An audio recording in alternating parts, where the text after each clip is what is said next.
అయినటువంటి వైవి సుబ్బారెడ్డితో ఇప్పించారనమాట. ఇకపోతే ఆంధ్రజ్యోతి కాంగ్రెస్లోకి షర్మిల వార్తతో పాటుగా ఇది ఒకప్పుడేమో జెండా పీకేశారు అన్న వార్తలు రాసుకొచ్చినటువంటి ఈనాడు ఆంధ్రజ్యోతి చిరంజీవికి సంబంధించి ఇప్పుడు కాంగ్రెస్లోకి షర్మిల లాంటి వార్తలు మాత్రమే రాశారు. ఇప్పుడు షర్మిలని ఎంకరేజ్ చేయాలి కాబట్టి లేకపోతే ఇప్పుడేం చేయాలి అంటూ బీఆర్ఎస్ చీఫ్తో సీఎం జగన్ భేటీ, ఇంటికి వచ్చిన 20 రోజులకు పరామర్శ, అందరి సమక్షంలో కుశల ప్రశ్నలు, ఆపై కేటీఆర్ను పంపేసి ఏకాంత చర్చలు, రాజకీయ సలహాలు కోరినట్లు సమాచారం. ఓటమి ఊహించలేదన్న కేసీఆర్, షెడ్యూల్ తర్వాత పరిస్థితి మారింది, చివరిదాకా జనం బయటపడ్డారు జాగ్రత్త.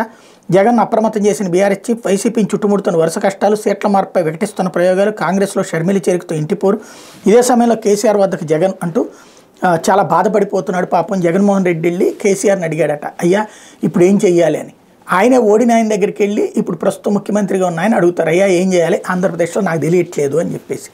కొంచెం రాసేదానికైనా సెన్స్ ఉండాలి. సాధారణంగా పొలం గట్ల దగ్గర కూర్చున్నప్పుడు రాజకీయ పార్టీల ఎజెండాలతో ఆలోచించుకుని మాట్లాడుకునే వాళ్ళు ఉంటారు. తెలుగుదేశం అభిమాని అక్కడ వైఎస్ఆర్ కాంగ్రెస్ పార్టీ అభిమాని ఎట్టా తిడతారో అదే వార్తల్లాగా రాస్తుంటారు రాధాకృష్ణ గారు.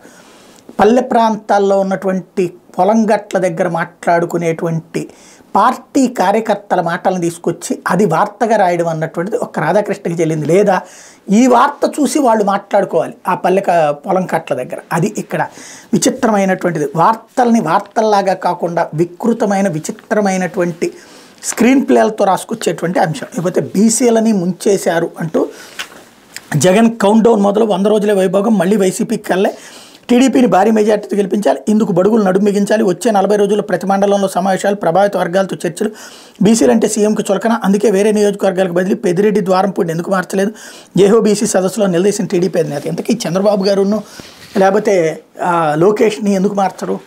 లేదు రేపు పొద్దున ధూళిపాళ నరేంద్రని పయ్యావులు కేసుని ఏమైనా మారుస్తారా? మార్చరు కదా. కేసినేని నాని ప్లేస్లో కేసినేని చిన్నిని ఎందుకు ఇవ్వాలి? అక్కడ బీసీకి ఎందుకు ఇవ్వకూడదు మరి?